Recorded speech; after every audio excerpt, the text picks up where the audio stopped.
Okay, they're both recording. All right, hit it.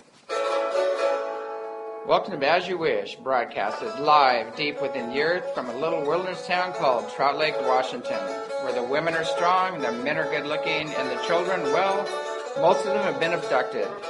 UFO and Paranormal Central, a cryptozoologist dream. Thanks for joining us.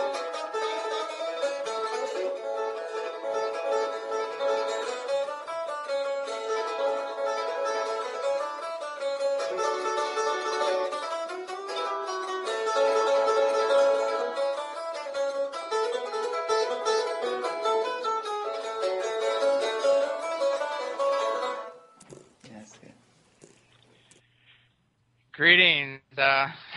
We were playing around with that new intro. We'll probably go back to our old intro, but I thought it was kind of funny considering the fact that we are in Trout Lake, which is much like Lake Wobegon. We had our Lake Wobegon moment today where we finished putting in our irrigation ditches and everything was looking good, and then we had a little backup in our showers, and it was like a chain of events that was just insane. But, we had one of those metal snakes that you put down there to clean it out, and whatever it was down there grabbed the snake and wouldn't give it back to us. So we had 4 men and a lever out there working on this thing, trying to get the snake out. And now we don't have a snake anymore. We have this long, thin piece of piano wire that was finely tuned until we cut it. But anyway, we finally had to cut the pipe and get everything out there, and it turned out somehow cement got into our drain. We have no idea how that got in, but anyway, we busted it out and everything's up and running again. But it was a pretty crazy event. Speaking of crazy, these solar flares, this solar maximum that we're moving into, so solar cycle 24, is so intense, and the energy is coming in so hot and strong. And it's making a lot of people irritable. A lot of people are losing it. It's affecting the bioelectric fields around the human body. And so you're going to see just a lot of craziness going on, and if it wasn't already crazy. And so hang in there, and find a way to, to release some of this energy and get your feet on the ground, get out in nature. And sometimes you just have to walk away from things and wait and come back at them later. But, it's just getting stronger and stronger. And I don't even think it matters if there's a solar flare, because the energy streaming to the earth is so intense right now. It seems like we're turned into a plasma universe, and things are changing all the way down to the very atom itself. So hang on. We all knew this was coming. We signed up for this ride, and, it's going to get interesting. Tomorrow night's show, I want to give people a heads up. We have Courtney Brown coming on the show, and with an amazing interview, and we're working on getting part 2 done, hopefully. But we just scratched the surface on some of the things that we wanted to cover, and I thought it was interesting because his remote viewing, they have 20 remote viewers, and they're the best of the best, and they're double-blind studies. I mean, the people that give them the target, they didn't even write down the target. I mean, they're so far removed, and it's amazing the information they've gotten, and it's the same information that we've been given. And they talk about, economic collapse, a lot of movement on the oceans, a lot of ocean displacement coming up in the future, the solar flares increasing and grid going down, among other things. So we've been seeing this as well. I don't want to sound like a doom and gloomer or, put out the fear porn, but basically that's on the books, and I don't see a major change coming with that yet. But there could be divine intervention. I have that old saying, praise Allah, tie your camel. So you might want to cover yourself on every level and pay attention. But I think one of the things that intrigued me is he said that everybody was on foot. By June of 2013, he said everybody was on foot, and there was a migration away from the coast. So I want to be a heads up on that one. Pay attention and see what your own dreams and your own meditations are telling you, and be aware of that. Denial is not a river in Egypt. It's within the hearts and minds of quite a few people right now who think the status quo is going to continue as usual, and it's not. But with any further ado, I want to bring Freeman on the show, and he's an internationally known award-winning TV producer, filmmaker, radio talk show host, and lecturer. He's lectured extensively on secret signs and symbolism of Freemasonry, the ancient astronaut hypothesis, ancient civilizations, the occult, trauma-based mind control, social engineering, government conspiracy, human cloning, technologies of the future, and synchronicity. For more info on Freeman, you can check out freemantv.com and check into that, and you can get more information about his work and his site. There's all kinds of things happening here. It looks like we're having a little bit of technical difficulty, but it's straightened out. But anyway, the show is going to be an interesting show tonight, and we're going to see if we can bring Freeman on the show. Freeman, are you with us? I believe I am. Okay, great. Yeah, I was wondering if you dropped off there, but it looks like you're on. Speaking of conspiracies, we've had a Skype conspiracy lately where it works perfectly until I bring on somebody that's on the cutting edge, and then all of a sudden it starts acting up. But go figure. But anyway, yeah. I'm trying to think of where. I'm interested in all of these things. Especially the secret signs and symbolism of Freemasonry and the ancient astronaut hypothesis. The Freemasons. What's really interesting, I didn't even realize this. We didn't even know it as kids, but I guess my dad was a Freemason, but he was also part of the Rotary Club, and he had an outstanding, perfect attendance there at the Rotary Club, and it seems on one level the Freemason stuff is just a good old boy club. It's just another like a Rotary Club, but there seems to be other levels to it as well. I'd love to hear your take on that. Well, there definitely are other levels to that. And yeah, absolutely what we call porch masons, the ones at the lower levels, really have no idea of what they're into. My father as well was a worshipful master in the Freemasons. And what I find most intriguing is that most of the people that are into this information come to find out that their family was involved. And they don't know this prior to getting into UFOs, extraterrestrials, or even government conspiracy. But then as soon as they start digging, they find out, oh my God, I have bloodline connections to this. My family's involved. And as you said, the fathers never tell. My father never told me. I had to figure it out for myself. And when I did, I found out that he was also on Killer One submarine with Jimmy Carter. He was chasing flying saucers for Project Blue Book. And he was building nuclear missiles when I was born. And so I didn't know any of this about my dad. But here I was already deep into the study. And I did find numerous extraterrestrial connections to Freemasonry. And I find this, most people don't know and most people don't discuss it, but it actually came out through Zecharia Sitchin's work. And regardless of what you think of all of his theories and thoughts, you have to accept this idea that we cannot build Baalbek, Lebanon today. We could not build the Great Pyramids today. So even with all of our technology, we are not as advanced as they were in the ancient past. Now, if you follow Freemasonry and the story of the Ark of the Covenant, which is really what Freemasonry is based around, and you look at the Ark of the Covenant itself being a communication device to God, that they had to hire some strange man called Hiram Abiff in Freemason ritual to build a building to house this weapon of mass destruction given to the Hebrews. Mm-hmm. So this is where Freemasonry comes into the puzzle. What had occurred is King Hiram of Tyre, according to Zecharia Sitchin, and I have yet to find his source, but according to Zecharia Sitchin in the Genesis Revisited and the 12th Planet, King Hiram of Tyre left the planet, much like Ezekiel and Enoch. Mm-hmm. And King Hiram of Tyre is the one that King Solomon hired to bring and build Solomon's temple to house the Ark of the Covenant. Well, lo and behold, if King Hiram of Tyre didn't go off planet, describe what it was like leaving the planet, and then return with this strange man, Hiram Abiff, who in the Bible is known as Hiram the Copper Worker, but within Freemasonry, he's known as the Grand Architect or the first Freemason. Mm-hmm. So right there, you've got your extraterrestrial connection to Freemasonry and how it was established in controlling the manufacture of civilization on planet Earth. Mm-hmm. Yeah, it does seem to tie into all of that.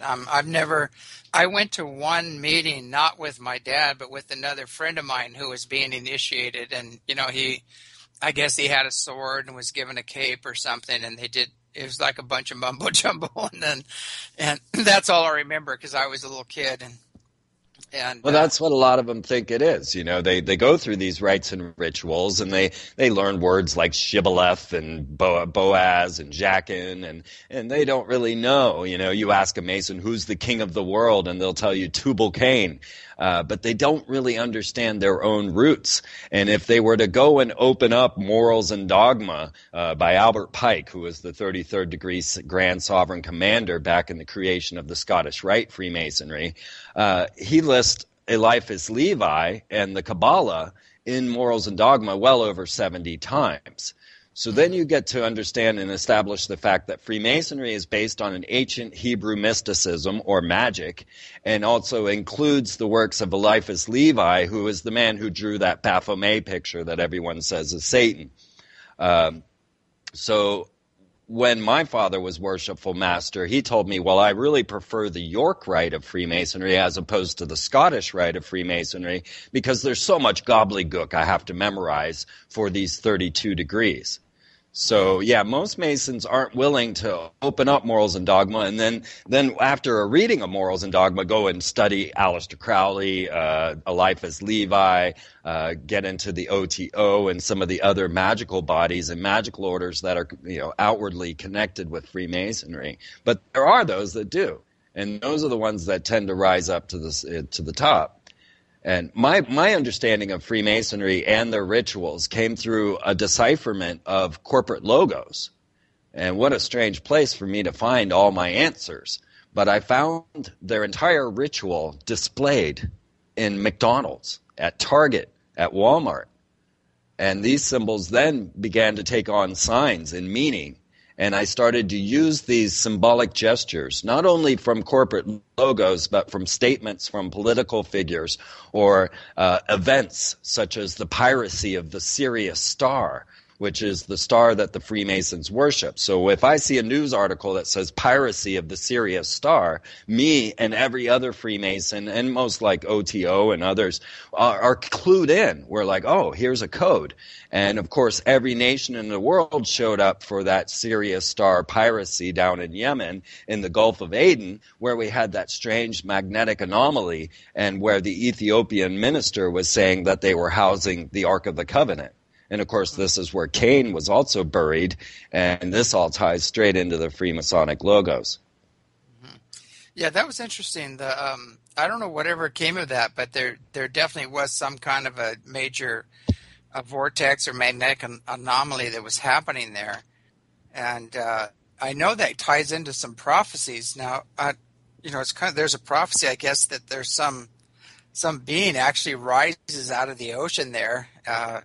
And they go to war with this being, then he retreats to the mountains, and then they all come to war against him in the mountains, and he just basically waves his hand or something, and they all just get toasted, and it's the end of the big battle. So I thought it was interesting. All of a sudden, this big vortex is opening up, and I was going, whoa, it's going to be interesting. Some being comes out of that vortex and fulfills that prophecy.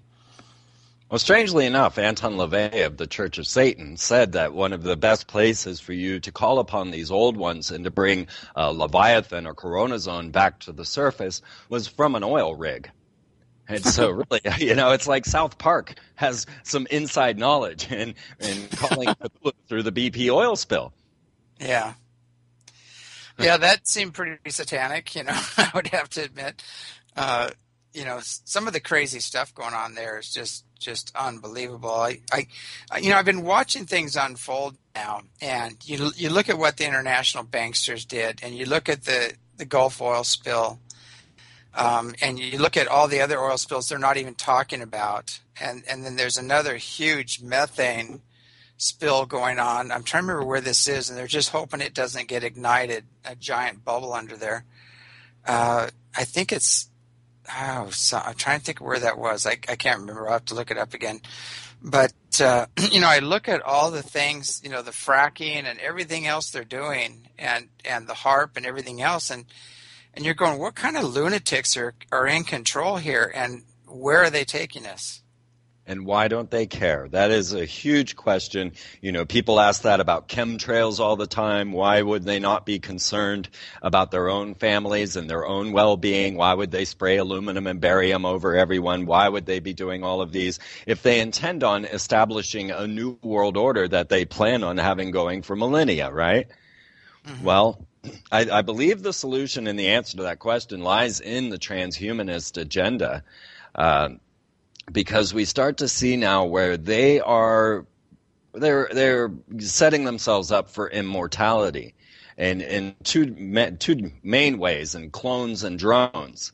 And so right now on the International Space Station, along with a piece of the true cross, according to the Russian who's holding it, on the International Space Station currently is 6 adult stem cells that are going to be used to find longevity for humanity. Mostly, they say for the astronauts to suffer from the zero-G aging process. But yeah, they're not doing this just for astronauts. So they have these stem cells up there on the space station sitting alongside Robonaut 2, who is a telepresence robot.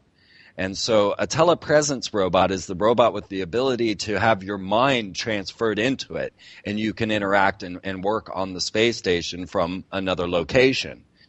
And so now we're looking right there on the International Space Station, the two prime factors for longevity being mind transfer technology and human cloning with mind transfer technology.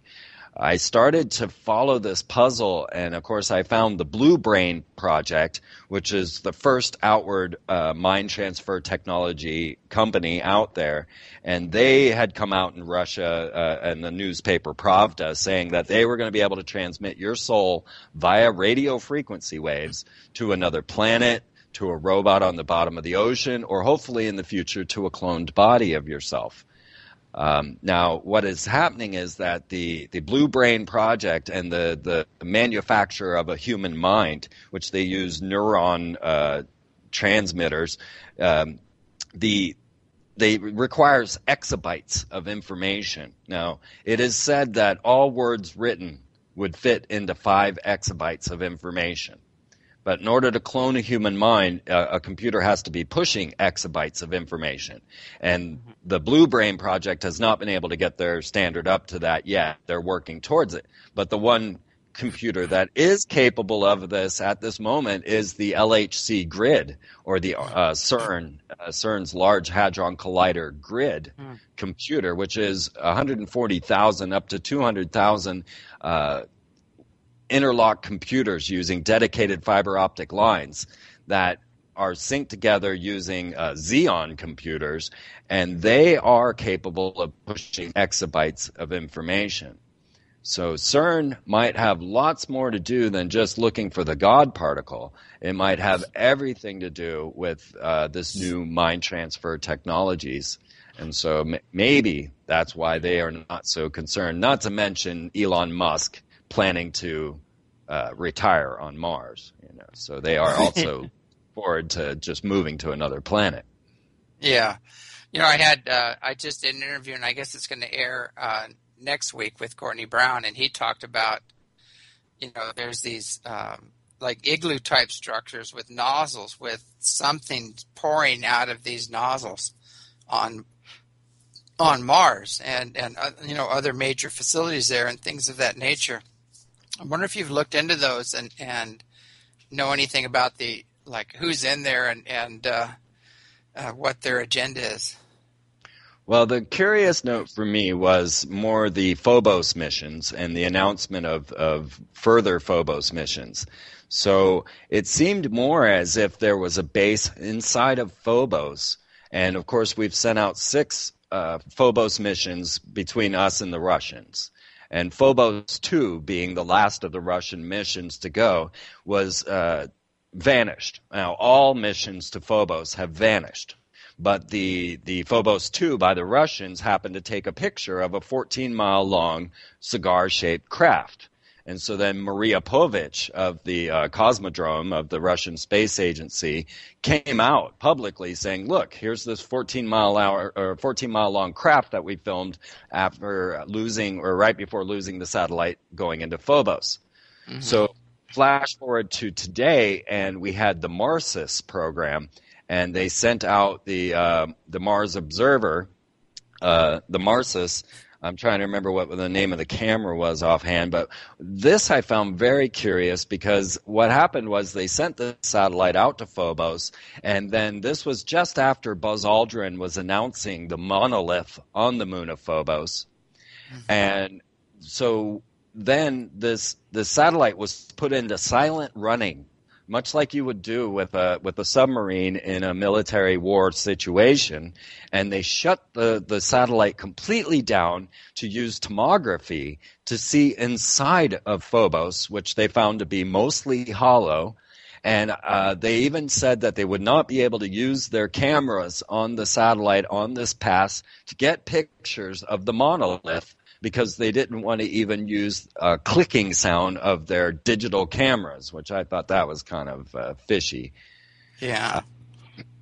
Yeah, go ahead. Well, Mars's moons Phobos and Deimos did not appear until, oh gosh, I lost the date now. 14... Oh man, this was hardwired in my brain forever and ever. But Mars's weren't there. They were never reported. The only time they ever came up in historical content was actually the fictional novel of Gulliver's Travels, which identified moons of Mars.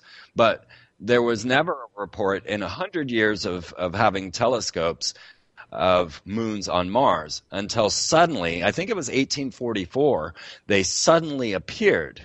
And this was also the same year that Theosophy came into fruition. But suddenly, everyone saw these two moons of Mars. And so that's a pretty interesting story of these moons. And now we have the lander that just went up there, Curiosity, which was $3.5 million we spent to send another rover up to Mars. But this one's about the size of a Mini Cooper. And it's on plutonium because they decided that solar panels weren't the way to go anymore. So now this thing is a nuke waiting to happen. Mm-hmm. And it's fooling around there on Mars right now, sending back pictures which some have said were colored. And then we've also got false pictures that seem to be pictures of Egypt that have been colored red and passed off as the Mars pictures. I have, I've spoken with Andrew Basago, who said that there were already humans on Mars. He told me what life on Mars was like. I remember when the technician phoned in from NASA to Coast and was saying that they had to turn all the hues on the receivers to red because Mars actually had a blue atmosphere. Mm-hmm. Clouds now. We can see the terraforming going on. And if Elon Musk is already talking about it, if Iran and Dubai are already talking about, I didn't mean Iran, but Dubai was sending space missions up, getting ready to take over. There's something going on there on Mars, but I can't. So. Well, it seems like to me, like from my understanding, delving into the Black projects, that we've been able to go back and forth to Mars back in the days of Hitler, basically. They had that technology, and we've taken a lot further since then. So Mars would just be a hop, skip, and a jump, to go back and forth to Mars. Obviously, the moon, there's bases on the moon as well, and the moon seems to be an artificial planet. I don't know if you've looked into that. Well, there again, another interesting study. Why did we bomb the moon? Yeah. This kinetic weapon crashing into the moon. Now, they had said that this was to discover water. They had said that NASA said that they wanted to scrape the surface so that they could see under the debris, get a deeper look, and also so they get the plume, which didn't happen, of course, when it crashed. No plume. And so they couldn't do the spectrometer on there to see whether or not what the pieces of the moon were. But the curious note here was that India had already sent up their Chandrayaan-1, and it discovered water on Mars, or on the moon. So the Chandrayaan-1 already confirmed water on the moon. That was months before the Lacrosse was launched. And then we had the Japanese, the Koyuga, which had another name as well, was sent up there, and it crashed into the surface of the moon to do exactly what they were saying they were going to do with the Lacrosse, which was to see inside, under the surface. So we already had these two experiments already done, already open science months before the Lacrosse ever launched. But why would they bomb the moon? Why would they crash this kinetic weapon into the moon like a giant bullet? And it is my opinion that they were using HARP, or another ionospheric heater, because they have the capability of tomography. They can see inside of things, but of course you have to make it ring out like a gong first. So if you've seen Jurassic Park, they pound the ground with that explosion, and then they get the image of the dinosaur underground. Same thing. They hit the moon, rang out like a gong, as the astronauts have reported, and then used a HARP-type technology, an ionospheric heater, to see inside of the moon using the Lacrosse mission. Yeah, I wonder what they came up with. I know people from NASA have come up here, and I've asked them the hard question, and they get quiet. They get really quiet, and a lot of times they go, "How'd you know about that?" But they won't tell me anything. They go, "How'd you know?" They think everything's secret. That all their secrets are held, and I guess they are to most of the mainstream. But it's quite interesting how they have their own investigative group. Wherever there's UFO activity, they send their people out. If there's a crash site, they're there in moments. But we're not hearing about any of this stuff. All we're seeing them is launching up these giant firecrackers and strapping a few astronauts to it and hoping it doesn't blow up. Right. And now we have many new roboticized spacecraft going up there, like the X-37B, which had to come down. I say had to, because we had those massive solar flares that occurred that weekend. And the one just prior to the weekend the X-37B came down was the highest light frequency ever reported out of a solar flare. So now here was the X-37B flying out there. It had been out there 14 months already. And these things were only scheduled and only designed to last or to be in space 7 months, 6 to 7 months. They pushed it an extra. And of course they had a top secret payload that no one knew anything about. But this is a robot. This is a drone spacecraft that's out there. They have two of them, right? X-37. And so this was brought back down to Earth right as that solar flare was striking the Earth. So we have these going on, and it's very much like Battlestar Galactica if you start to get into this puzzle, with Robonaut 2 sitting up on the space station waiting for a mind. And then you have the X-37Bs, you have the HTV-2s, and you have the Boeing Stealth. I forgot the name of that one as well. These winged, robotic craft that are flying around, and no one seems to really be noticing or caring about this situation. I was leading that somewhere else, James, and I lost my train of thought. Okay, yeah, well, we're just talking about some of the back engineering things going on and the stuff we're sending back and forth to space. But, it seems like, it's very obvious that we have anti-gravity. It's very obvious that we have counter-gravity. It's very obvious that we have fieldless energy. All of these things, I know for sure. I've actually held some of it in my hand. I know people that have invented it and back engineered it, and they're waiting for the right time to bring these things out. But, the powers that be are not allowing this. But it's just, you think about, again, I want to ask, who are these people? I mean, we're going to need these technologies to get through the changes, and the old technologies aren't going to work after the changes, so we're going to have to bring something else in. And it just makes no sense at all that these technologies are not, hitting daylight and starting to come into fruition. Right, and let me add to a little confirmation for that. I have a section on freemantv.com called Space War News. And this was my plan. Was I started it with the moment Barack Obama said, "I will not weaponize space," and that's the first article. And then I covered the whole spectrum until we weaponized space. So, leading up to the X-37B, the bombing of the moon, the Norway spiral, all of these things are in my Space War News. Now, to confirm what you're saying, NASA has announced their gravity tractor, which was one of their solutions for the incoming asteroid. They also have announced the SpaceX plan what do they call it? The X Prize for the gravity or the space elevator.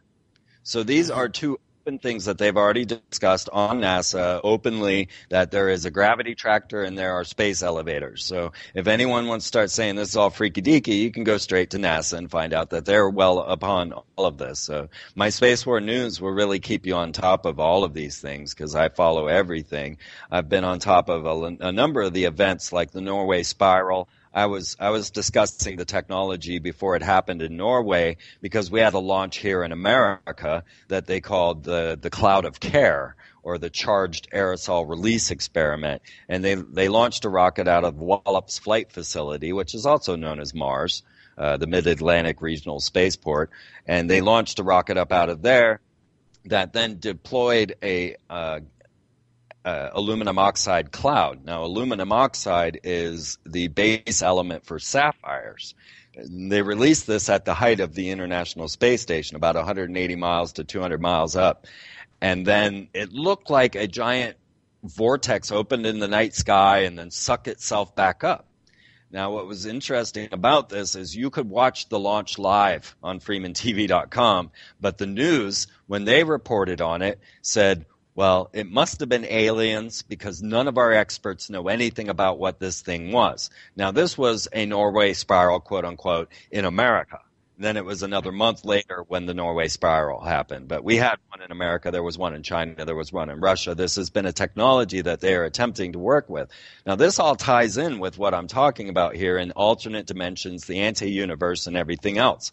Because what we see now with the aluminum oxide and sapphires being broken down into particles, then emitted out, what we saw at the Norway event was then it was pulsed by their ionospheric heater there in Tromsø, the ISCAT antenna array.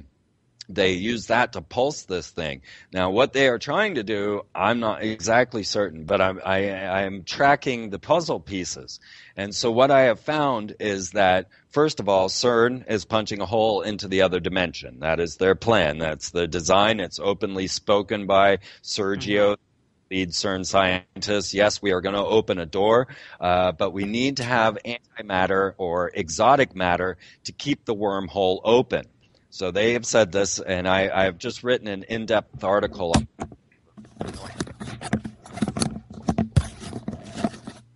Be on the lookout for that from Paranoia Magazine coming out today, actually. So I have an all of this. What we see now, okay, so in going code signs and symbols, as I said, I went through all the different corporate logos and I could decipher them all within Masonic ritual. There's a reason for the square. There's a reason for Target's Target. There's a reason for the golden arches of McDonald's. I can prove to you that each of the founders of these corporations have been members of the Freemasonic Order. I've gone to all of the temples. I've taken pictures of each of those people. Sam Walton of Walmart, Roy Kroc of McDonald's, the founder Saunderson of RCA, and all of these people, and I've tracked and categorized all of their corporate logos. But when I got to Prince Philip's gas station and Phillips 66, I was left, what do I do with this 66? Well, so knowing Albert Pike had out as Kabbalism, I simply went to the gematria or the numerology of the Kabbalah, and I looked up 66. It seems simple enough. And sure enough, there it was. The 66 is what's known as the Qliphoth in magic, or known as the fallen angels to the rest of us. It's Samael, Lilith, Azrael, all of the fallen angels listed by the Book of Enoch. Now, so here we have Phillips 66 standing proud. Well, then I converted that to Hebrew. I wanted to see, how does this fall in Hebrew? And in Hebrew, V is 6. So 6 is V. It's not like Roman. In Hebrew, 6 is V. So then I realized, okay, VV is also the same symbolism. I realized that Adolf Hitler, a practicing theosophist, well into capitalism, trying to remove all other magicians out of his way. This is why he crucified Freemasons. He crucified Kabbalists and Hebrews. Any magicians that would stand in his way, he removed from his system. But all of his members, the Thule, the SS, they were all Freemasons. They were all of the esoteric orders. They were AA and OTO and members of other orders inside Skull and Bones and things. So they were all practicing magicians. And Hitler came out with his Volkswagen, which was the car of the people, and he was going to give this out for all of the people. And of course, he put the V symbolism on there again, or the fallen angels. But when he put these two V's together, he crossed V's, making a third V being 666. So every Volkswagen logo actually has 666 in Hebrew on it. Now, if you wanted to 666 look like in Hebrew, go look at your Monster power drink. Those 3 slashes are 3 Hebrew V's, or 666. In English, the letters FOX make out 666, and that's why you've got Fox and Firefox and Lucius Fox and Mulder Fox and all of the Foxes. Why you see Fox here, Fox there. This is 666 from their symbolism. But 66 was a different puzzle. And what I found was this was the symbol of the alternate dimension, or the hidden Sephirah in Kabbalism, what they call Da'ath. And it is the hidden Sephirah where Coronazone, Leviathan, or Cthulhu exist, right? And you have to make it over this abyss, as they call it, to get to heaven. And so the straight path of the G, which is the Freemasonic G inside of the compass of square, the straight path on the tree of life is Gimel, the tree, or Camel, why you have Camel cigarette packs. The G leads you straight through the abyss to heaven. But first of all, you have to get past the 66, the abyss. So now, as we start to see this get displayed throughout the world stage, take it to a couple of different symbolisms. When you look at V for Vendetta or the Matrix, these were put out, and their symbolism is 6 V's. When you look to Fringe, the science fiction HBO show, Fringe was on HBO, wherever it was, Fringe, you know it. The thing was dealing with an alternate dimension, and in their alternate dimension, they had the symbol of FF, which of course is 66 again. Now, when Madonna did her Super Bowl display, when she came out on stage, all dressed up in these ancient ritual garbs, basically looking like a Baphomet, she had the M and A on stage, which is going back to this mitochondrial DNA and the idea of the transmission of souls. And also, she has her own DNA sweeper team that clears out any room that she's been in of her DNA. But when she came out on stage, she was standing on 2 symbols. One was the VV, which was the 66 in Hebrew, and the other one was the OX, which of course is the 66 in English. And if you go back to the Satanist again, and you check in with one of the accolades of Aleister Crowley, you find that Kenneth Grant shows you that the OX symbolism is the mark of the beast. And this is according to the Satanists. So there is Madonna standing on the 66, the OX, the VV.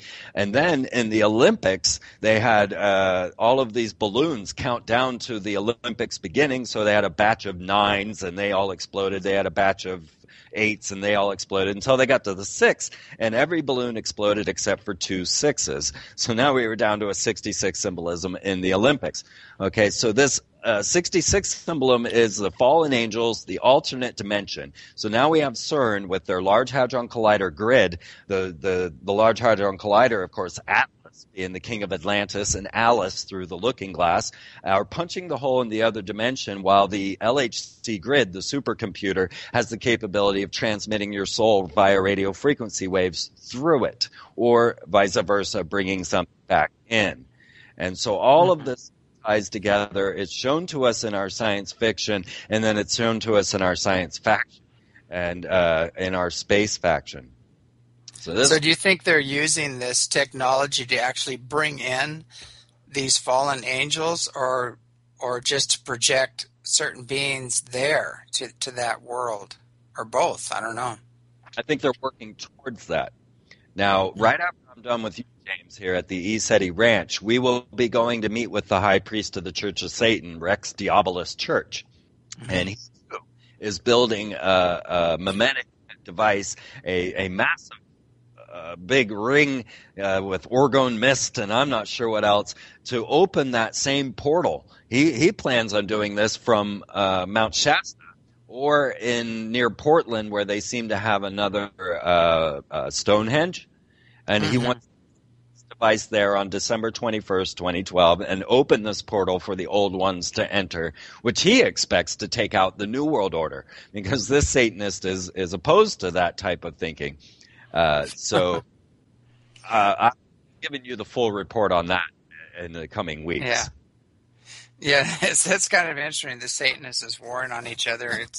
I know whenever you're after any kind of control or domination or whatever, or warring over power, it's pretty hard to unify, to come together. And there's always somebody that wanting to step into that power. I'm wondering how this all aligns with, this ninth wave of unity consciousness going through. How are these people going to function in that energy, running all these polarity games and power games and separation games? It is falling apart, James. There's no doubt about this. I just interviewed an insider from the Supreme Council of the 33rd. He was from the Supreme Council of Dallas, and him and another Mason, Frater X, as we call him, they have both come out on my show showing the internal struggle, because what is happening is that many of these brethren are believing that their teachings should be made public. And most of their teachings already are. You can go find the Masonic rituals. You can get Duncan's rituals and study. I've studied them all.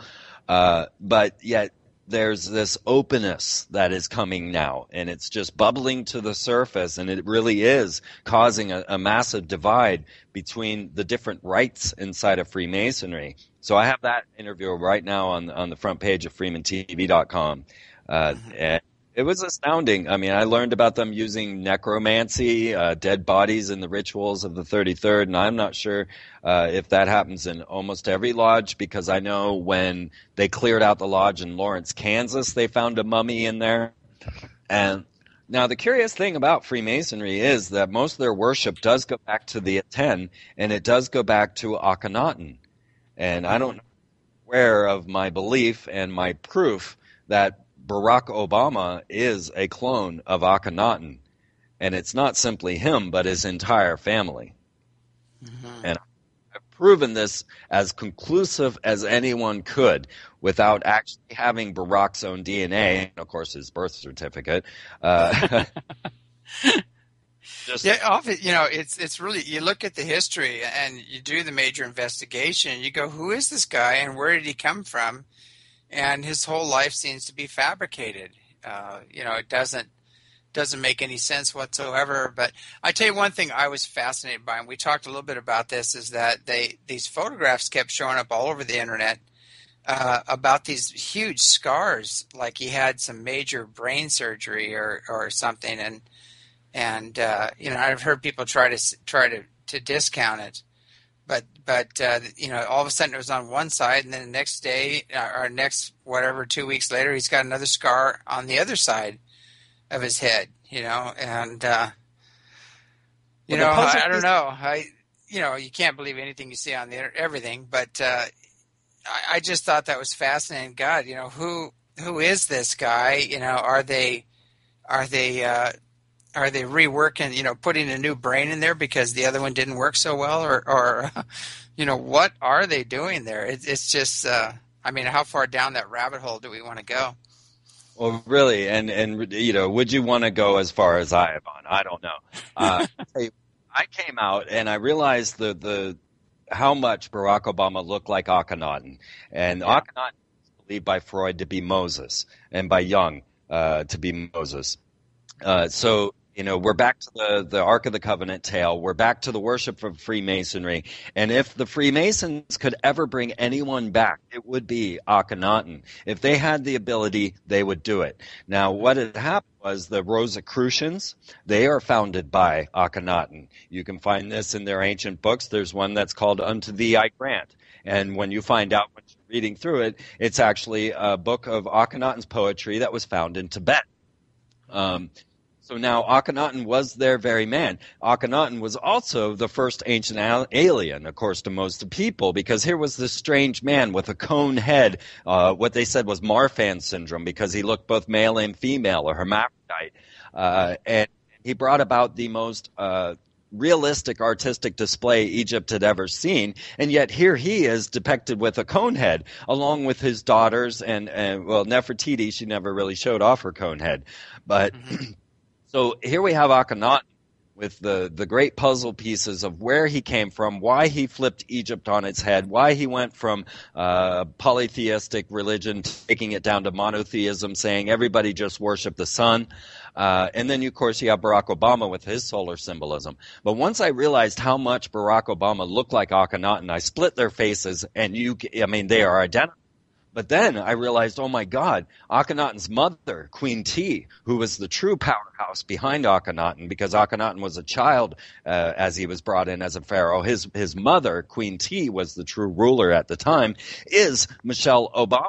There's absolutely, you can't even tell I split their faces. You take Michelle Obama's high school photo and you take a picture of Akhenaten's mother, Queen T, and you tell me they are not the same person. Then, as we were going through Akhenaten's realistic artwork, we found out that he had 2 daughters that became co-regents with him. Now, he had 6 daughters, but 2 that became co-regents or co-pharaohs. And they are Leia and Sasha to a T.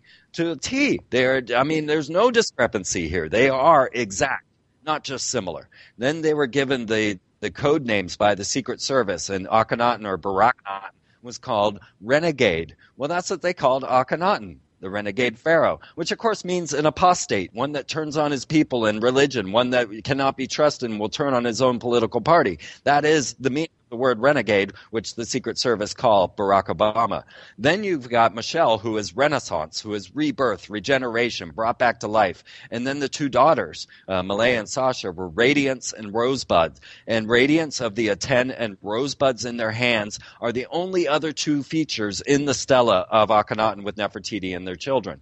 Okay, so those all fit into the puzzle pieces. But then I had this one thing. Now, in 1985, Nature magazine announced, yes, we can clone mummies. There is a mysterious property to mummification that we cannot understand, but it saves a viable cell for cloning. And Nature magazine and the Wall Street Journal both reported on the fact that they had cloned a mummy from 3,500 years ago, which went right back to Akhenaten's period.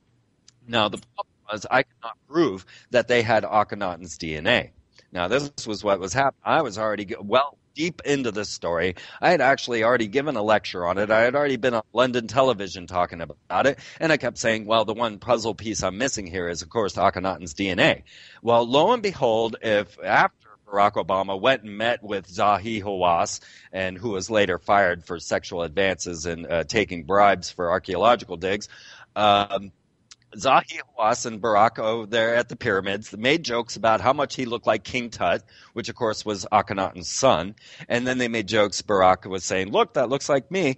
But I got an insider report saying that Barack Obama, now this was Obama's aide that wrote me, saying that she was really confused why Rahm Emanuel would not let Barack take a picture in front of the stela or the statue of Akhenaten. And she thought this was the strangest thing until she came across Freeman TV. Okay, it's out because it was saying all of this was true. I believe it wholeheartedly. I know that it's possible. It's right there in Nature magazine. That's a prestigious magazine. They're not flakes. And it was scientifically proven in the 80s that we can clone mummies. Well, lo and behold, if all of a sudden Hawass announces, hey, I just built this $1 billion DNA lab underneath the Cairo Museum. And the first thing we're going to do with it is test who is King Tut's daddy. And I said, "Oh, you are you? Okay, well, all right, let's lay it out there." And sure enough, on the Discovery Channel, they show you the DNA strip that they are testing against King Tut, which was the KV-55 mummy.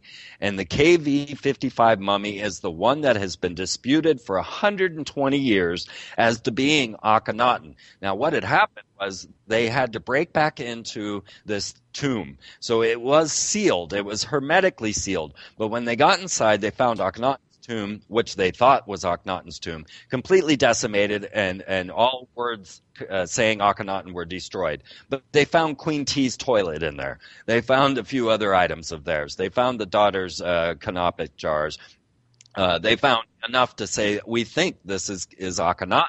But they had one doctor look at the body, and he said, well, that's a male. And then they sent it to another doctor, and he said, no, this is a female. And so this whole mystery bounced around for 120 years, the KV-55 mummy mystery. But lo and behold, if Zahi Hawass didn't come out and say, oh, by the way, this was actually Akhenaten, and we knew this all along, but it was a national security secret.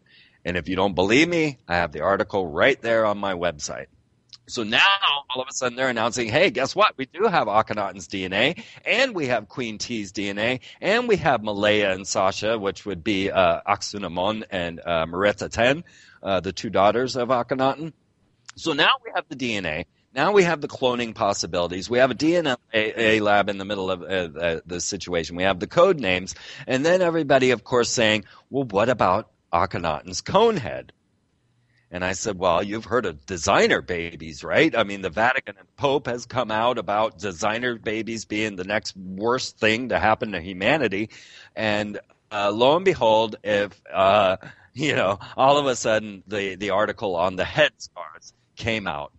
So I propose perhaps they needed to remove the cone head off of Akhenaten. Mm-hmm. It's interesting. The coneheads are, I guess they're the Anunnaki. They're the ancient Anunnaki.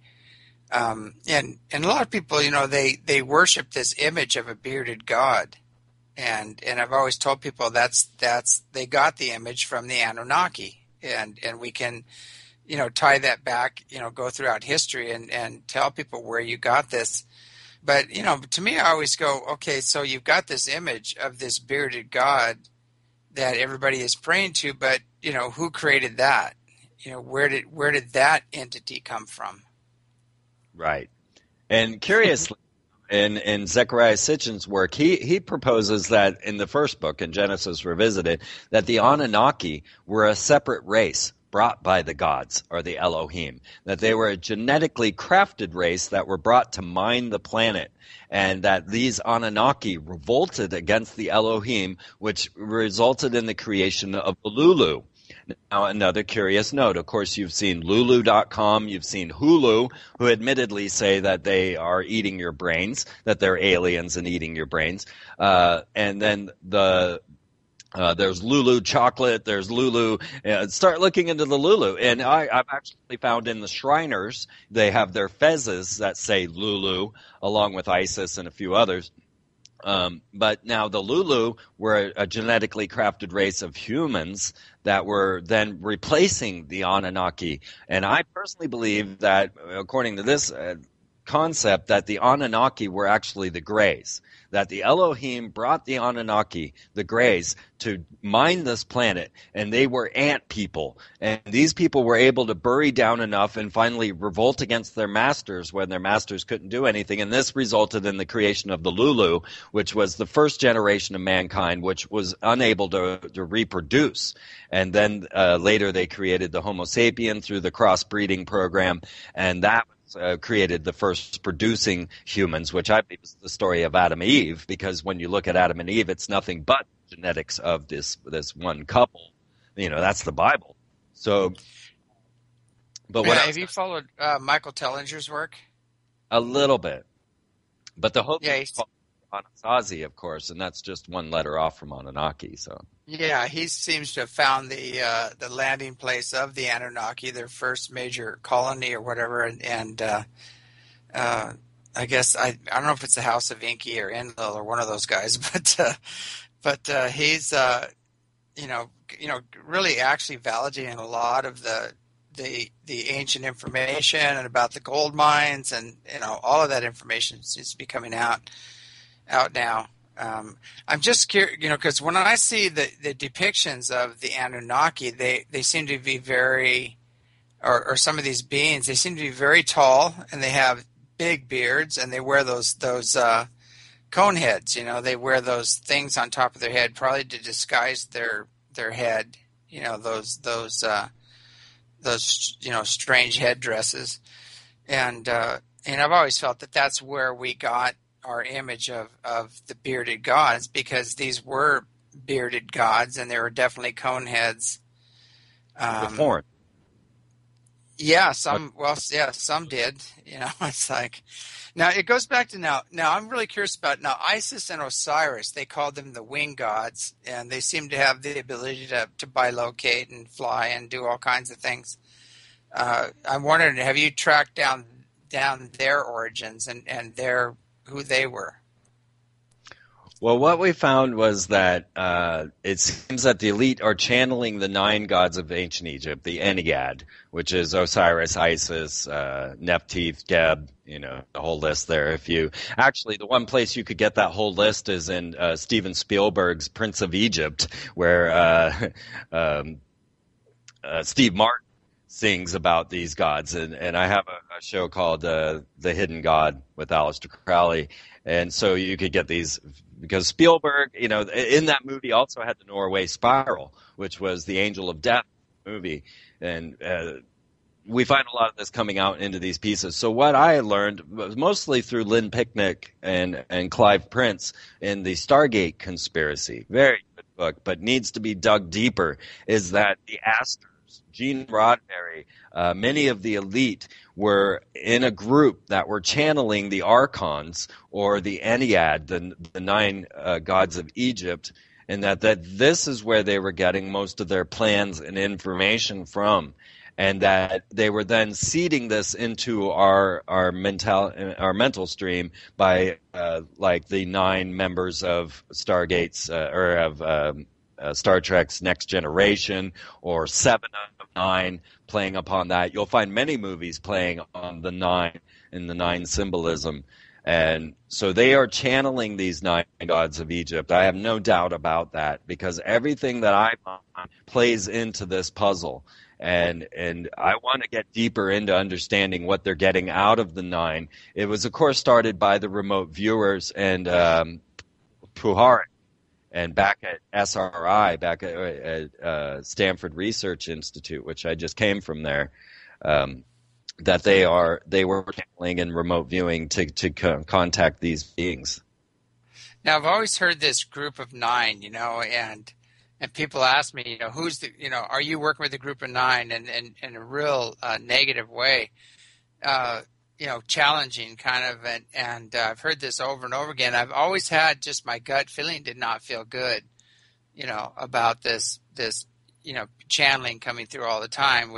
I'm channeling the group of 9, or 9 this, 9 that, and it kind of makes sense. But what's interesting is that if in a meditation, if I plug it into like Isis or Osiris, I feel a real loving energy. I feel a real positive energy, coming from that connection, which I think is interesting. They later identified themselves as a sentient computer known as Spectra. Now, this was when Uri Geller had come in and started to take over the puzzle. Uri Geller said that he was the main channeler for the 9 for a long time, and he had said that they were pranksters, that they never to trust them. But they told him that they were actually a sentient computer from a spacecraft known as Spectra. Mm-hmm. Now, what would Spectrum be? Yeah, I don't know. But we're really getting close to that same place now, where we're going to have sentient computers. And, that's a scary place to be, especially when everybody's geared towards zeitgeist type thinking and giving over the world to a supercomputer. Mm-hmm. Yeah, it is getting pretty insane right now. It's between the hidden technology, and we're 100 to even further years behind, the hidden technology. of what we know and what we see. I know they have biological computers now, and they have, as I said, they have anti-gravity, counter-gravity, fuelless energy. They have all those things on the planet right now, and they're just leaking out little bits and pieces, over time. And it seems like we're at least 50 to 100 years behind. Mainstream is about that far behind what's in the black projects. But who's to say? Some being could be coming back from the future that is totally synthetic and coming back and plugging in and doing all kinds of crazy stuff, and we would revere them as these as godlike beings or whatever. We wouldn't know, really what their agenda was unless we had some extreme discernment going. Absolutely not. And, none of us are really looking forward to a new world order. Yeah. My old gut feeling is I think that the Earth has an agenda. She has her own program going, and the higher dimensional beings have an agenda, and the New World Order just doesn't fit. They're not frequency specific to where this evolutionary path is going. And so they are going to fold in on themselves, and it just has to do with frequency and consciousness. And if you're not going to align with unity consciousness, and if you don't have the emotions to match the new frequencies to move up there, you're just not going to make it. And I think that's why everybody's scrambling right now. All these mega corporations their frequencies are so low. They're just based on absorption and greed and they're soulless basically, and they're all consuming. They're not going to function. Going into the future, the people that run them aren't going to function.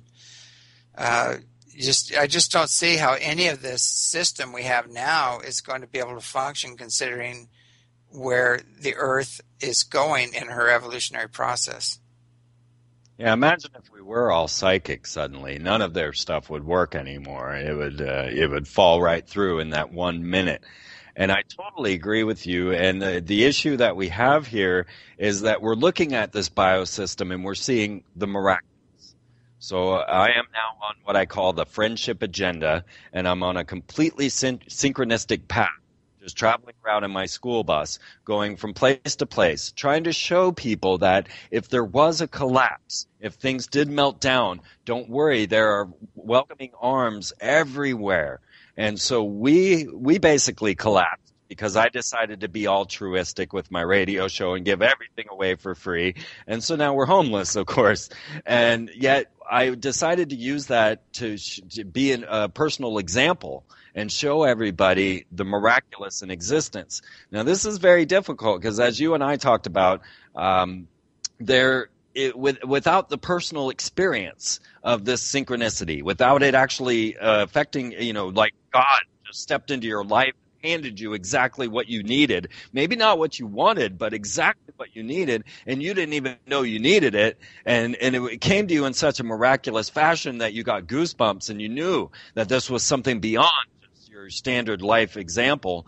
That I've had this happen to me in so many different ways where I was just guided to the right place at the right time and everything worked out. Well, that's why I'm talking to you now, really. I mean, it was all synchronicity that put me up here. So it was my goal at this point to try and show people this, to that synchronicity, that the world is alive, that the God is working within your life, but yet everything around you is there to deter you from your true soul's purpose. So everything in Hollywood, everything in programming, all of the news and everything else was there to misdirect you away from your true spiritual goal. And we're hoping to be an example of the buffer, an example of don't panic, it's okay. Everything can fall apart, but humanity will still hold together because they're giving us every example of the opposite. Mm-hmm. Yeah, I agree with that.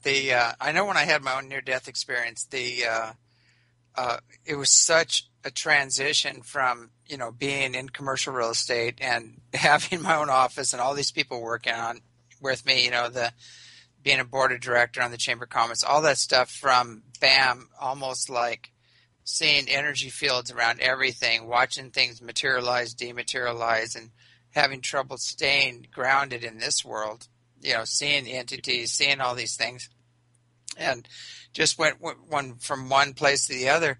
And I couldn't live in that world anymore, and I just gave away most everything and moved.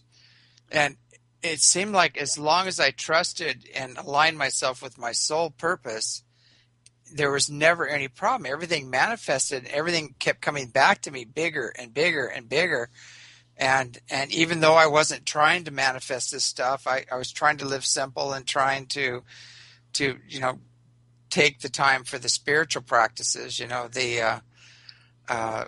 It just kept coming. It's like you're saying, the synchronicity, and I think when you're aligned with your soul purpose, everything does manifest. It just comes. But the real struggle is trying to hang on to the status quo and trying to hang on to your old programs and your old, wants and desires, versus knowing that the universe will provide everything you need once you get into that alignment. Yeah, see, I bring newbies out with me every time, people that have never experienced travel, and I just bring them out to the middle of the United States, and all right, we're on our own. Where are we going to go now? What's next? We're to the point where we were heading south on 666, and said, that's probably a bad idea, and turned around and went north, because it really didn't matter where we were going. But I would see what would happen when people felt like they did not have their financial foundations. And so all of a sudden I would see the panic come into their souls, and they would start to freak out, start to find some way. And I'm like, no, just carry on. Just hold on. Everything's going to go. And I would have to, carry them along saying, watch, I'll take care of you. Don't worry. Everything's going to be fine. And we're so conditioned to believing in this false system of money that we've completely lost touch with the true system of the miraculous and our own connection with life itself. And when you go back to ancient Egypt and you study the very first forms of magic, you have talismans and contracts. These are the first base forms of magic for the ancient Egyptians, which, of course, is money and corporations, neither of which actually exist. And yet everybody feels safe and secure as long as they've got these pentacles or these magical spells in their hands. But yet we know that those could be just turned into ash within seconds and be completely useless, like, in the Zulu or in Zimbabwe, where they're bringing wheelbarrows of bills to buy a loaf of bread. Certainly it just becomes nothing. And then there's the mental triggers as they start to de-engineer money out of the system. So, of course, now all of our bills are actually the exact colors of monopoly money. So if you look at the 1 and the 20, the 10, they're all the same color as monopoly money now. This is sociological programming that is starting to engineer this cashless society to make our brains, associate this with play money, and we start to go towards more, DNA-oriented money. Mm-hmm. Yeah, I've noticed that, to me, it's a funny feeling now. I mean, after I had that experience, I give people these little green pieces of paper, and they actually give me tangible objects back, and a lot of times I ask them, I said, do you ever wonder, like, I'm trading you this thing probably worth 2 or 3 cents, for this tangible object, for parts and plumbing parts and whatever, and I said, do you ever think about this? This is I'm giving you 2 cents and you're giving me something back that, that obviously is a big chunk of metal or something like that that's been fabricated, and all this work has gone into it and everything else for this little 2-cent piece of paper. And it's so odd when you think about it, and the only value that paper has in it is the belief. The magical symbols, the belief in the symbols. Yeah, and so it's like it just amazes me when I go out and buy things a lot of times, or I just give them a card and they swipe a card, and all of a sudden, miraculously I can walk out with all this stuff, and I didn't give him anything. I just gave him some digits. You know, once again, South is right on top of all of that. I swear, Matt and Trey watch my show. I got word that that one of the writers inside of South Park were actually a fan of my show, came from Austin and went to work for them. So maybe I have influenced them. But they did one that was called the Pine Box Derby, where an alien UFO lands on Earth, and they kind of leave all of the space money there for the Earthlings to steal. Oh, yeah. And then, they steal all the space money, and Mexico's building water parks, and everybody's building everything. And then the space police show up and say, "Did you see this guy? He robbed us, and we're trying to, and they're all, no, no, no." And so they quarantined Earth by putting it in a giant cube, because we still believed in money. But of course, this whole thing began because they stole a particle of antimatter from CERN, so to put in their pine. That's funny. It's that whole thing just cracks me up, and the Gulf oil spill, and then they have the head of the CEO of Gulf oil spill on a bearskin going, "I'm sorry, we're sorry," and every time you turn around, they're just totally decimating, an ocean or a planet, and the guy's going, "I'm sorry," and They said that's where you wanted to call Cthulhu. That's where you would do it from. I mean, that's straight from the Church of Satan themselves. So, yeah, it's pretty interesting. But you look at that, just that whole the way the information they're putting out, and just it's sad. It's sad that a cartoon is actually telling us what's going on, and people haven't figured it out. I mean, my God, I did not look at that show for so many years because I'm like, that's the degradation of humanity right there. When Married with Children came out on Fox, 666 again for that, and Fox was the beginning of the end of America, and Married with Children was the beginning of the decline of the nuclear family. And it just spread from there. The Simpsons was a little more innocuous, but the same programming, the angry child, the doofus father, the same type of programming that they've been putting out. And Fox brought, degradation down. And then as soon as South Park came out, I was like, oh my God, this is it. This is the end of the world. Poop jokes, whatever. Yeah. This is it.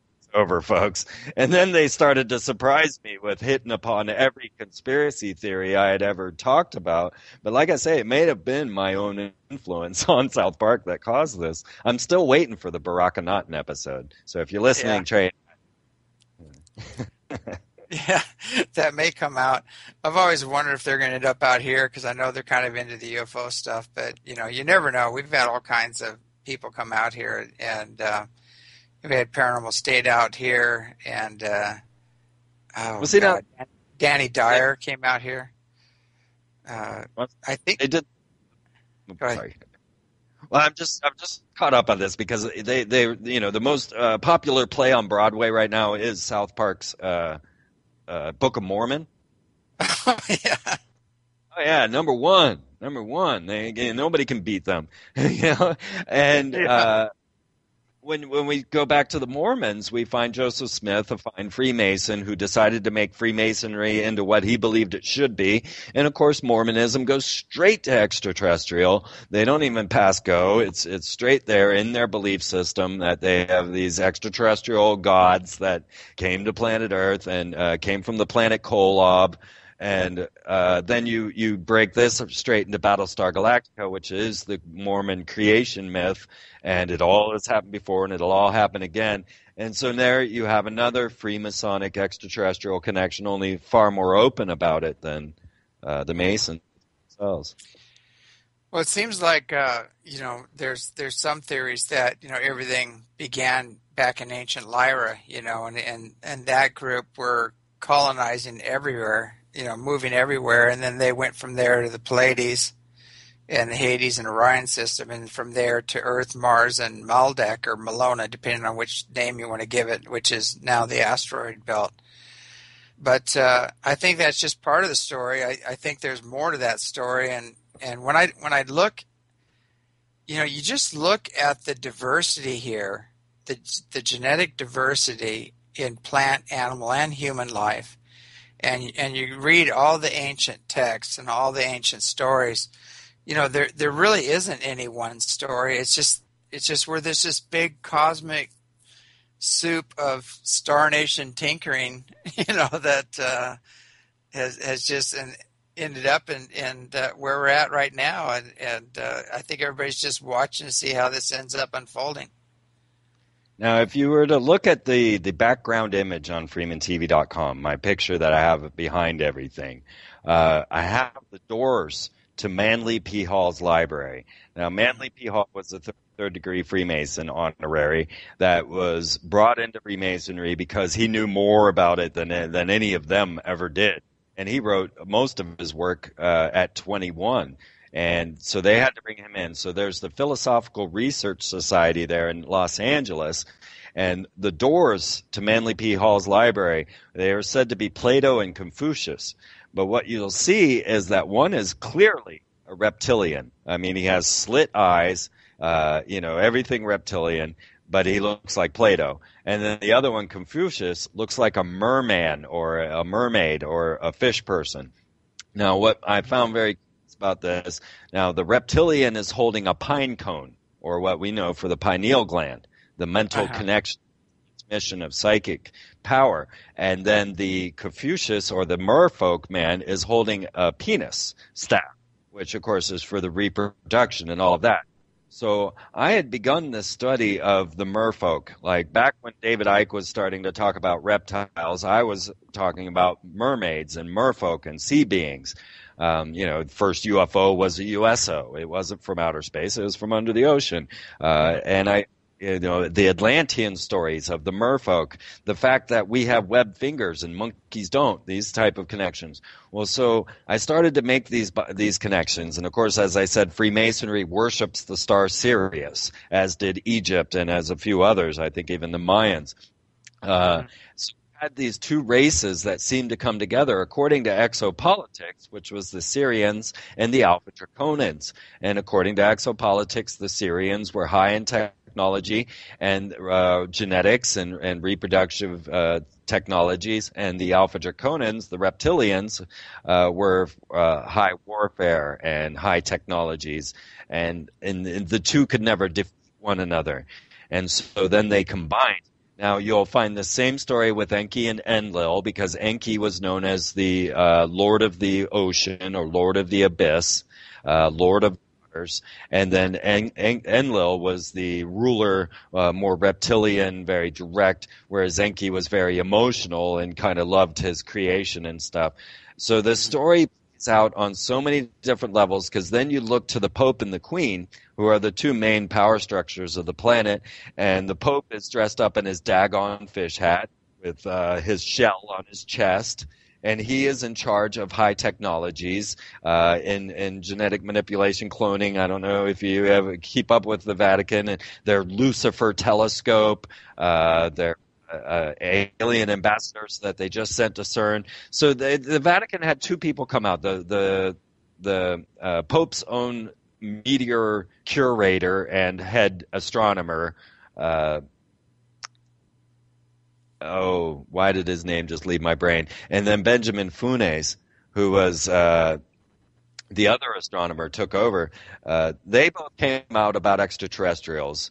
Both, I think it was Giovanni. I'll have to read my own article, paranoia. But so these two Vatican ministers come out, and they both come out about extraterrestrials, and then they're the ones that happen to be attached to CERN. Why, out of all these people, would they be the ones attached into the God particle in dealing with CERN?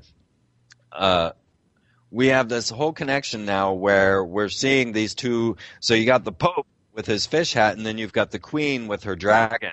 And, of course, the two systems from Alpha Draconis and Sirius are defined exactly like the city-state of Rome and the city-state of England or London. And yet the people in exopolitics would never connect the Pope and the Queen to this, as far as I know. But the correlations are all there. And then also there at the Philosophical Research Society once again. back to Plato, back to the pineal gland and the genetic ribbon, and then Confucius. So it's really amazing study if you start getting into this. Yeah, these seem to be a lot of these connections seem to be, they're definitely other dimensional. Okay, you led me there. I got to go with this. Yeah. CERN has a device to see into the anti-universe. So they punched the hole, but they needed a device, an antimatter annihilation detector, to be able to see the anti-universe, right? Well, this has been crafted by a corporation known as Grawlator, and their corporate logo is a reptilian claw. You can see this in my Space War news. So the very company that is seeing the anti-universe uses a reptilian claw as their corporate logo. I'm not kidding. That's amazing. Yeah, I'm wondering that. This is so deep. I mean, you look in ancient times at the archons, and you look at old Egyptian pictograms kind of way, and I've seen these ones that have these levels, and on these levels you'll see these kind of demonic, creepy beings, that, and then the grays are in there too. It seems like, and reptilians, and then the next level up is like the ignorant man. And then the next level up is more an enlightened man, and then above that they have the gods, and the higher beings. And there's all these different levels that you look at, and it seems like they kind of had it figured out. Somebody did, way in the ancient past, that you want to tune upward. You don't want to go down into the me, greed, power over others programs, because that's going to attune you to the low-level stuff, the archons, the reptilian, and the other things, which unfortunately where most of our planet went, and now we're seeing the consequences of it. But they also had the other shot, was to go upward, and they had the teachings about how, your soul is weighed like a feather, and you can't have done, a lot of harm or anything to anyone, or be carrying a lot of guilt and things like that, or you're not going to make it up into the higher levels.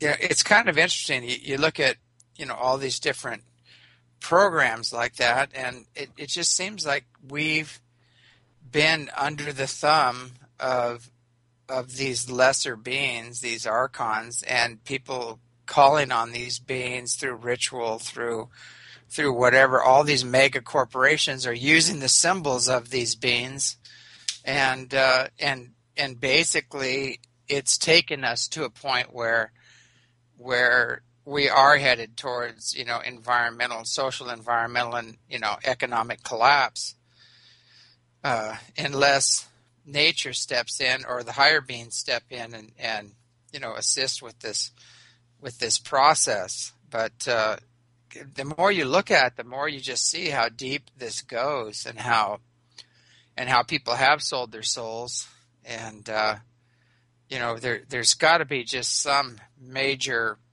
like, near-death experience for the whole planet, to turn this thing around. Right. Well, absolutely.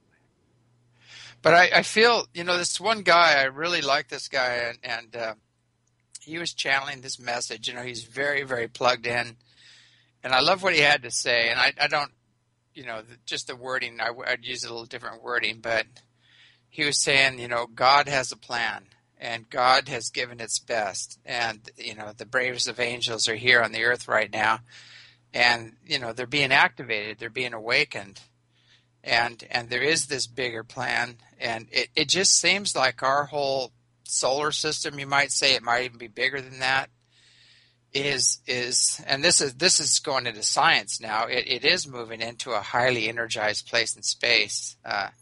I think his name was Dmitry, one of the Russian scientists, and several others have noticed this.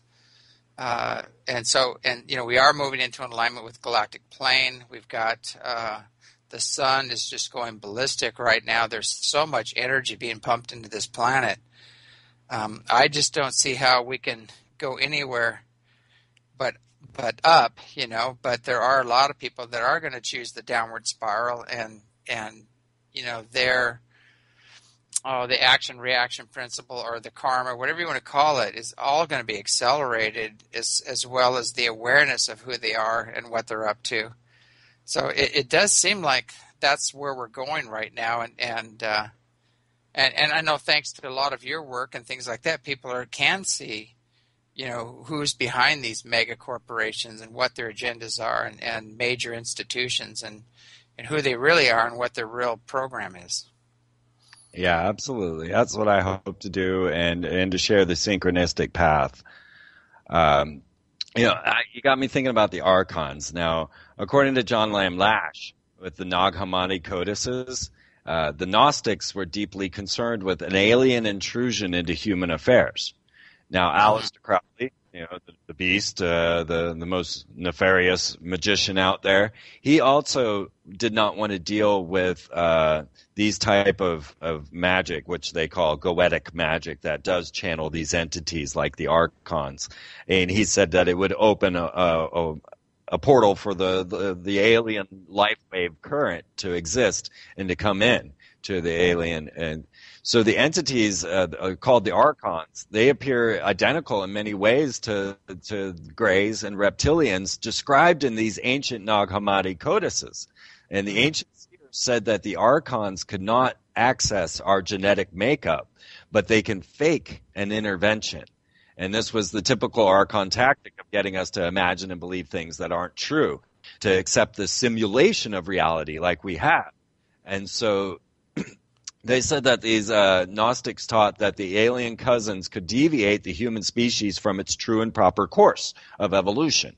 Now, all of a sudden, as I'm writing this article on the mind transfer technologies and on the opening gateways to these extraterrestrial currents, it was announced, and I'm not making this up, look it up for yourself, that the Archon Genomics X Prize, yes, the Archon Genomics X Prize is offering $1,000 per genome to work out the full DNA code of 100 centurions, or 100-year-old people, in 30 days, starting September of 2013.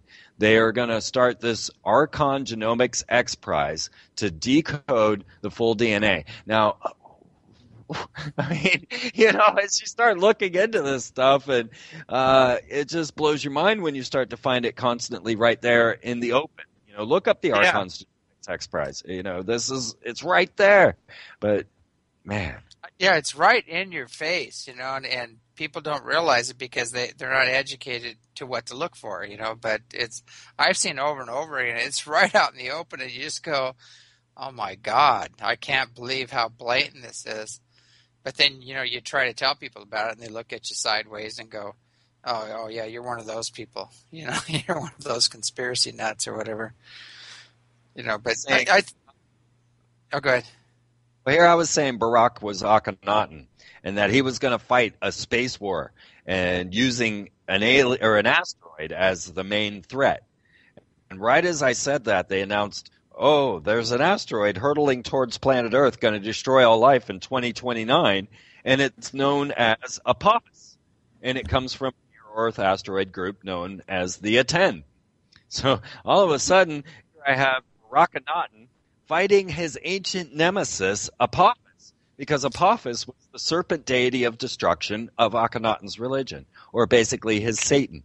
So as soon as I was just bringing Werner von Braun's plan to light, as Carol Rosen come forth and said, asteroids than aliens, as Red Scare terrorist, asteroids, aliens.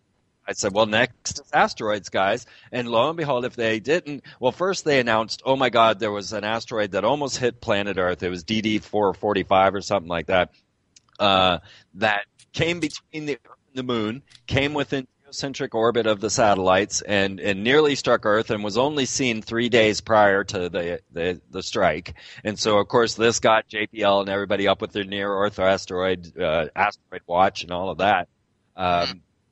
Right after that, they used that to herald in, but there is one that's coming, and it is Apophis. And so certainly we have Satan, the Satan of Akhenaten, coming to battle Akhenaten in office. It was too much. I mean, this is too much. If I could throw one more in there, Apophis was a Goa'uld of Stargate 1, SG-1. And the Goa'uld were a reptilian race that were parasites that live inside of people. And then they would become these ancient gods of Egypt, right? Like Ra or Apophis. And when you look at Apophis in SG-1, he looks just like Obama. I mean, they are such the spitting image that I started to go through the entire cast of SG-1. Now, let me just say, at the end of every Stargate episode, it says, we gratefully want to acknowledge the cooperation of the United States Space Force, U.S. Space Command, in the creation of Stargate. So it's there in every credit, every title. And when you look at the SG crew, which was 1996, I believe, they are the Obama administration. Every single one of them. Hillary's there, Bernanke's there, Biden's there. Every one of them was a character in SG-1 back in the 90s. That is just pretty. Unfortunately, I haven't watched a lot of that stuff because I kind of threw my TV set out the window in the mid-'70s. And so I missed a lot of that stuff. I'll have to go back and check it out, and see now that I've heard this, I want to go back and maybe get the DVDs and check it out. But, yeah, it is amazing how this is all going down. Now, I'm curious, have you, we've covered kind of the down and dirty crazy stuff.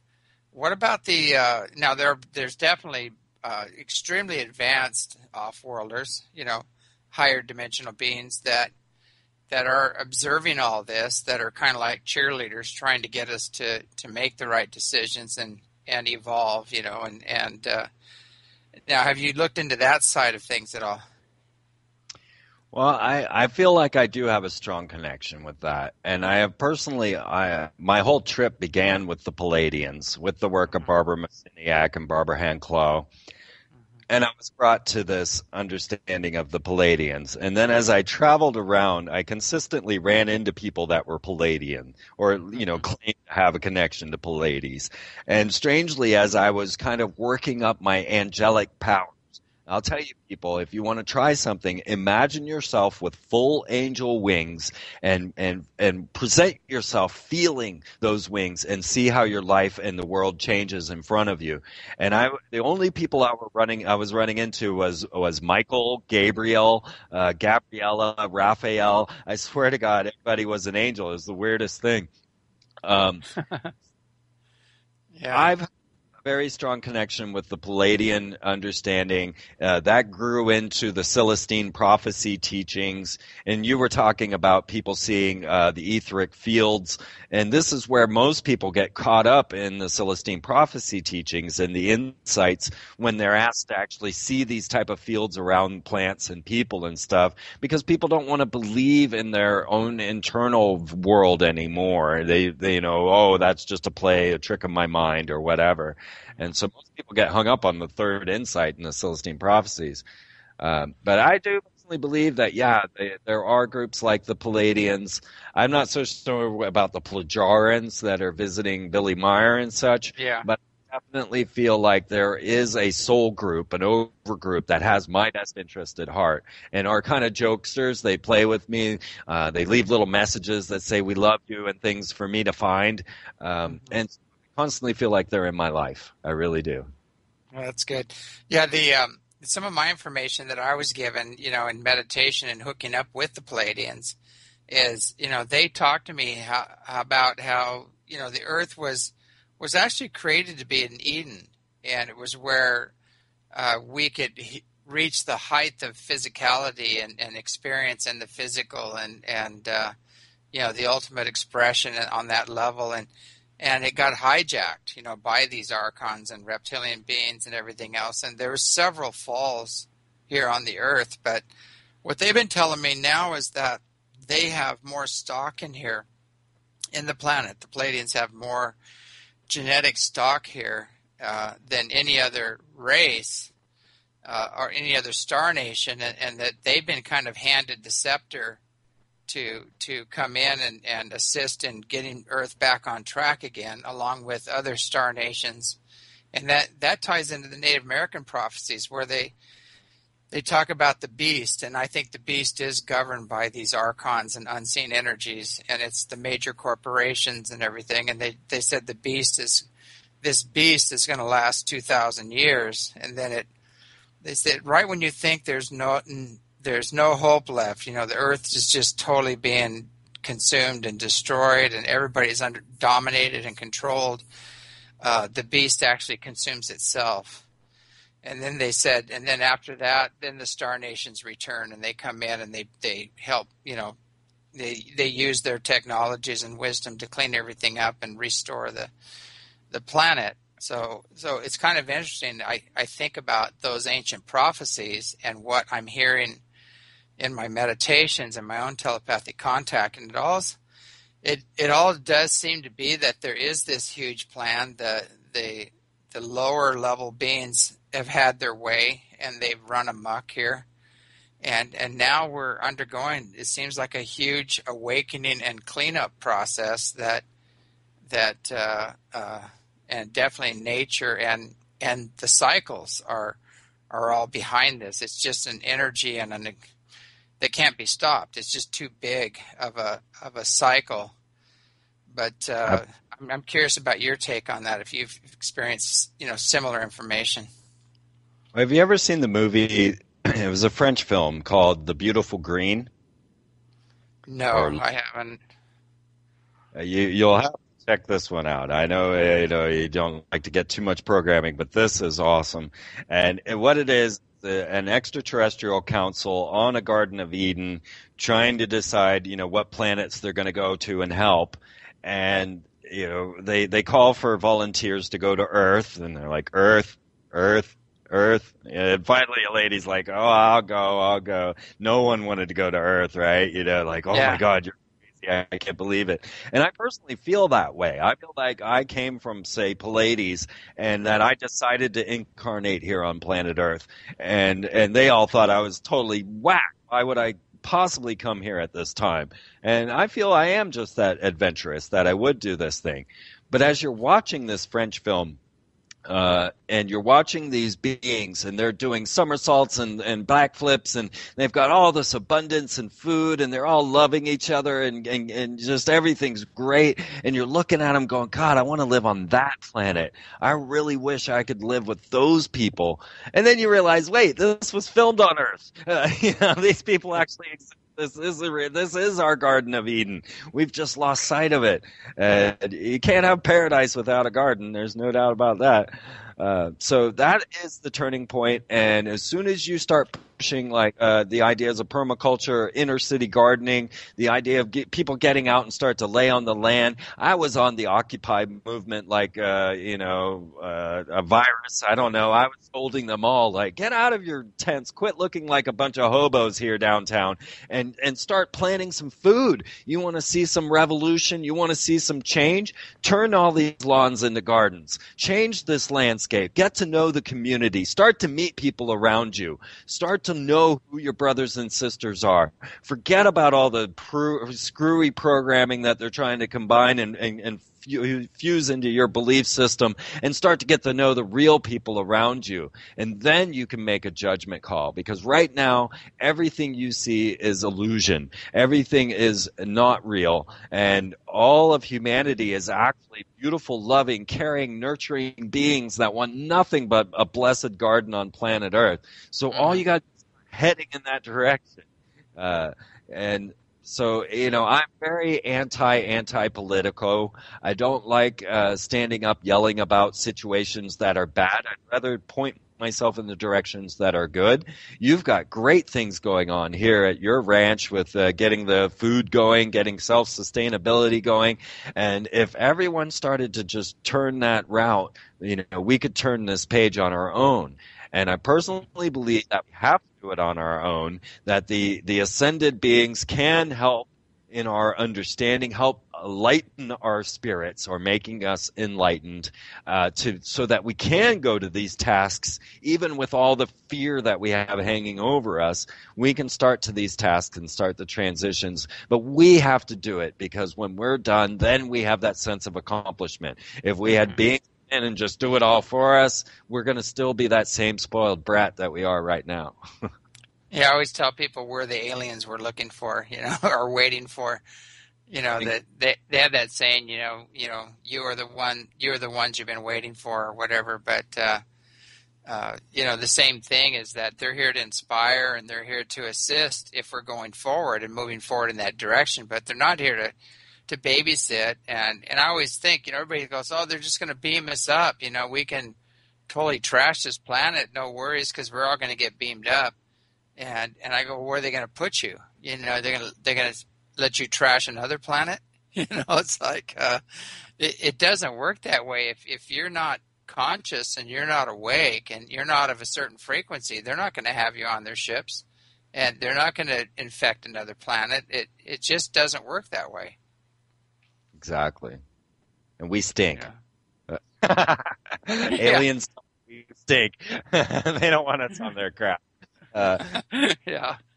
I just find out some of these programs are so amazing, and people ask me, well, when's the economy going to crash and everything else? And I go, well, why do you want to know? And they go, well, I just want to leave these bonds in, and take them out right at the last minute, because they're going to, things like that. And I go, why don't you just take them out now and put that money into seeds and land and start growing food and get yourself some fresh water and getting back in touch with nature. Why are you waiting and letting these little green pieces of paper dictate your future? And they don't get it. They go, well, no, I just need to know when it's going to happen. And they think they're going to pull their money out at the last minute, but then it's not going to be worth anything anyway. So what's the point? Exactly. The Hopi in that very prophecy you were quoting there, we are the ones we are waiting for, which of course Barack Obama also quoted. They state in that very prophecy that it is a time of letting go. It is a time to cast yourself from the shore into the river and to smile at the brothers and sisters that you see floating along with you. It is time now to cast aside all of these things that we believe we need, the structures, the infrastructures that we think we need to exist. It's time to cast away and float with the synchronistic stream and allow life to build itself, because it knows better how to bring into the Fibonacci series and the phi ratios than we could ever construct of our own. I am so glad that I have given my life over to this force, the synchronistic loving life that I have, because it led me to things I would have never thought of. And it led me to things and passageways and ways of existence that we would never consider, because we live inside a system. And so it is time to cut away. It is time to let it all go. Yeah, and I find that too. It's that now, the more you seem to evolve, the more you really get into nature. To me, nature and spirit are first priority, and we do have to take care of our basic needs of food and things like that. But really, this whole program we've been sold is a very low level consciousness, a very low level existence, and the more you evolve, the more you find nature is much more important to you. Your quiet time is much more important. Your spiritual time, and hanging around with people that you can grow with. I mean, people that actually have something to say, of an enlightened manner. They're not going to just sit there and talk about soap operas and their bad relationships and their health problems and all these other things. You're just going, oh my God, it's like, it's like pulling teeth sometimes to hang around that kind of consciousness. Now, that has been one of the consistent themes that we've come across in our travels. So here we are, 10 months in our school bus, traveling around home to home, trying to show everyone on Freeman TV. I film everything and put it out there. The most consistent thing that we find is people going, oh, my God, I'm so glad you're here, because we have no one to talk to with this stuff. And So what we have done is then, of course, I know 6 people in your town because of my radio show, and so I bring them all together, and then they have a lasting friendship that has now bonded. I move on, and they have a good friendship. So we've been leaving this wake of friends behind us where everybody is unifying. We started our own social network called the Friendship Agenda so that everyone could come together and find one another again and then share. And it really has been working out really well. And then I'm in a movie right now with Dan Fogler of Mars Needs Moms. If you guys, oh my God, Disney programming, I could do a whole nother show on that. But of course, Dan Fogler decided to make an Awakening movie, and he's a fairly famous star. He's been in Balls of Fury and Good Luck Chuck and Mars. He made his own awakening film where he's awakening to the New World Order, but his wife doesn't want anything to do with it. And I think that's a very critical point right now, too. And the Palladians talked about this back in the 90s with Barbara Miciniak and how you would outgrow your old relationships. So when we're saying cast away, sometimes that also means your friends and loved ones that can't ride with you in the river. You really got to let them go, too, because they are holding you down. Or you got that common ground. Yeah, hang on a second. I don't know if it's your mic or the connection or whatever, but all of a sudden we got really distorted there. Every now and better now. It's still going, but we're coming up to the end of the hour anyway, so we'll just do the best we can with it. But as usual, when we start really hitting the nail on the head on something, all of a sudden everything starts distorting. But, typical. Yeah. But, I can hardly hear you now. It's real distorted. But anyway, we can kind of continue. We're coming up to the end of the hour now. We could probably sign off here at any time. One thing I wanted to make sure is that, one thing, is there any way people can help you on your journey? Because I know, we do need frog skins every once in a while. We need a little bit of funds to pay for, the diesel and the bus and the other things to keep you on your mission. Is there any way people can donate or help you out on your journey? Absolutely. And am I coming out any better? I just want to make sure that you can hear me. Yeah, barely. It's really breaking up. Weird. Yes, absolutely. On freedomtv.com, I have a couple of shows that you could purchase. We just had that Secret Insider from the Freemason Council. I do accept donations on the website. Currently, I don't have an address for people to mail checks to, but I'm working towards that. You can become a subscriber on my site where you get all of the shows for free, and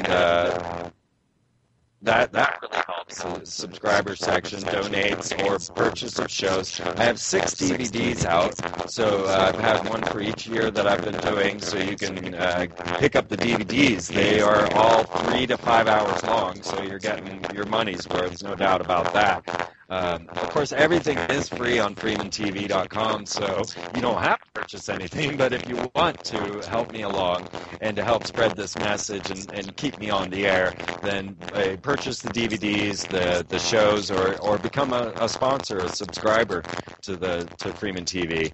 These ways really help. Then go see Don Peyote, which is the movie that I will be in with Dan Fogler. I didn't get to say the name there because we're all cut out here, but Don Peyote is the film. I'm also on HBO right now on a movie called Me at the Zoo, a documentary about a transvestite of all things, but I'm on there talking about trauma-based mind control, which they cut out most of the critical points of that. But yeah, absolutely. Just come over to freemantv.com, check it out, and then give as your heart feels. And I will put it all to use because I don't waste money. I don't need things. All I'm trying to do is this. Yeah, that's the same thing we are here. Everything just kind of gets shuffled through here into, more serving the community and the people coming up, and same thing. I don't need much. I like to live simple, and if it's functional, I'm gonna have it. If it serves the purpose or the goals, it's great. But it's like I still have too much stuff. I want to get rid of more stuff, and I keep trying to simplify, but it just keeps coming. So I need to start moving things on, in my own life. It's funny, we miraculously cleared up. So again, let people know that FreemanTV is it .net? .com. .com, FreemanTV.com. If you want to check out that, if you want to make a donation, that part really went out the air. You're sounding clear now, but how can people make a donation again? Okay, so if you go to freemantv.com, you can become a subscriber, which is really a sponsor because everything is mostly free. I've only now started to put out premium content because I'm not making it. But subscribers or sponsors get everything for free. And you can be an astronaut, a ground crew, or a pilot, so depending on how much you want to give in each month. And then or you can purchase. I have 6 DVDs if you want to purchase. I've got them on corporate logos, their occult meanings, the inside of Freemasonry, ancient astronauts. I've got one on. I made the first ever documentary on HARP. They get into Anna Nicole's death and trauma-based mind control with Britney Spears, and then finally my Obama cloning and the coming space war, and now I have ET and the transhumanist agenda, which is actually 5 hours long, and gets into all of the space war program and a lot of the other stuff that we've been talking about here. So any of those ways, pick up the DVDs, check out the Secret Insider from the Freemason Council show. You can get that for $2 on Freeman TV. That was a mind-blowing show. I highly recommend it. And I'm going to start putting up more and more shows that are just 99 cents an hour, so that people can help sponsor me and I can put out premium content. So I've got a couple of those up now, and I'll have more coming up later. But any of those ways, and every little bit helps. This is where people are kind of lost in this situation. 6,000 people listen to me every weekend. I ask them to just simply send $1. Many hands, light work. So if there was kind of a tip etiquette that went along with these radio show hosts, because none of us get paid. Everybody on Oracle, everybody on American Freedom Radio, everybody that I know that is doing conspiracy talk show is doing it, pro bono. They're doing it from our hearts. We're altruistic, but we can't keep going. I got to pay for the website. I got to pay for the server space, So as as we want to be. So what I'm saying is, if there was a bit of a tipping etiquette where at the end of a great show you said, oh, I'm going to give that guy $3, don't think that $3 is a little bit of money, that it's too little. No, it's not, because there are 6,000, if not more, that could do the same thing. And if everybody just gave $1, we could really be sitting pretty. And I have a whole network I need to build. I have everybody ready to go. I just don't have any money whatsoever. Yeah. Well, hopefully we can change that and get some people to sponsor and throw some donations your way, and definitely get your bus filled up with gas, and so you can get on to your next journey and reach as many people as possible. That's my only goal, and to show the kindness of humanity. Because you're not going to lose, are you? Yeah. Hey, well, I can't thank you enough for coming on the show. We're going to have to be signing off. We're coming up to the end of the hour here, and hopefully we can. Sometimes we get a real clear signal at the studio, and it's just coming over my end where it gets garbled. So, we'll check it out or do whatever editing we might need to do.